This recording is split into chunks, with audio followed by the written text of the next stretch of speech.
the Penn Spinfisher 7 versus the Penn Spinfisher 6. We're going to talk about what the differences are between these two reels and the newest model, how many new features they added. But before we do that, let's go ahead and talk about the basics of the Spinfisher and why you'd be looking at this reel anyways. So for both models of the Spinfisher, the 6 and the 7, one of the main features is the IPX5 sealed rating. That's a waterproof rating system. So if you get caught in a wave, if you get caught in the rain, if you're letting this sit on the boat and it's getting drafted with overspray, the waterproofing on this is going to keep that salt water and any other kind of debris out of the gearbox, which is super important, especially when you saltwater fish, because salt water corrodes the gear like 10 times faster than anything else on Earth. So the IPX5 rating is actually really, really awesome if you do a lot of salt water. So the 6 and the 7 also have 5+1 stainless steel ball bearings, and those ball bearings are sealed inside of a metal housing and a metal reel. So the whole reel is made out of metal, which is awesome. That is another huge selling feature in my mind. You're not gonna have any flexibility if you're tackling monster fish. I use these reels a little bit in the saltwater, but mostly to tackle alligator gar, which can easily get over the 100-pound range. And these things take them down like a champ. One other great thing I love about these Spinfisher reels is that they have really high drag resistance. The smaller size, like the 2500, has about 15 pounds of drag resistance. In the bigger models, like the 8500, they have up to 40 pounds of drag resistance. Now the Penn 7 comes in a standard model with a size up to 10,500. That is an absolute behemoth. That model has 50 pounds of drag resistance. You're gonna tackle some monster fish with that sucker. So the Model 6 and the Model 7 do come in two different variations. This is the live liner model. So it has a secondary drag system, which allows it to be in free spool until you either reel down or click that lever, and then your main drag is activated. This is the live liner. This is about the 6500 model. And then they have the standard model that doesn't have the live liner.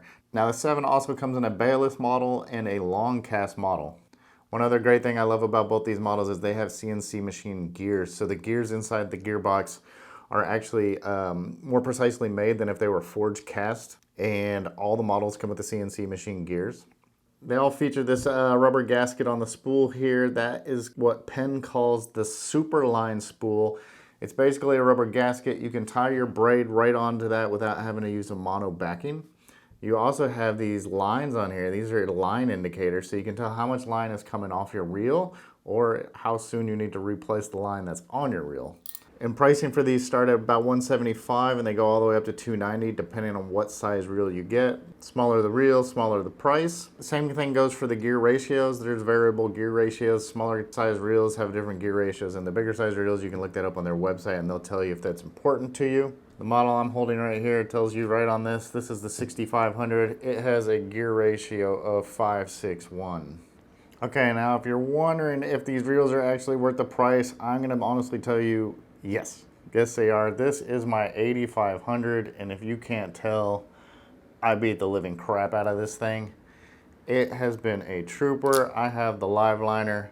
I use this specifically to target big alligator gar. It has pulled in absolute monster gars, and it has not struggled at all. It doesn't get much saltwater use, but it gets dropped in mud, and I'm not talking like the little dirt you see at your pond.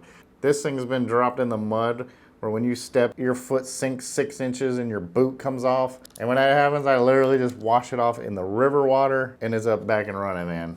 I've been using this one exclusively for about 2 or 3 years and it's never let me down, and I literally beat the hell out of this. I've never had it serviced. I don't wash it. I don't do anything to it, and it's been a trooper for me. In my personal opinion, in my personal experience, these reels are worth the money. Okay, I reached out to Penn and I asked them between the 6 and the 7, what are the major upgrades that happened for the 7? And it's not a whole lot, y'all. What they did do was they replaced the main gear with a brass main gear now. In the Model 6, it was only in the 6500 and up models. In the version 7, it's all of them. 2500 all the way up to the 10,000 size have the brass main gear, so that's pretty cool. They also said one of the highly requested items was this line clip here, or leader clip, whatever you want to call it. And so they've added it on there, and they told me it will hold 100-pound mono. So this is 100-pound mono. Let's see if I can do this on camera here. So we have the line clip, we have our mono, we're gonna put it in there. I'm trying to do this backwards without looking. I got that on there, boom, there we go. Yeah, yep, that It did. It held 100-pound mono line. So that's pretty nice. That line clip is not on, it's not on the 6. There is no line clip at all. So I guess if that's something you really like, then yay. Other than that, there's not really much new about the 7 over the 6. So would I suggest you upgrade to the 7? No, not really. Not really. If you got your 6 and you love it, rock on. If you can find the 6 on a discount, I'd say scoop it up. It is going to be replaced by the 7, obviously. And so you can probably find the 6s out there for about $30, $40 cheaper than the 7 right now, just knowing it is going to get closed out. So there we go, the 6 versus the 7. That's what's upgraded. I actually love these reels. I can't wait to get the 7 out on the water. Let me know if you feel the same. Thanks for watching. Subscribe if you haven't. I'll see y'all in the water.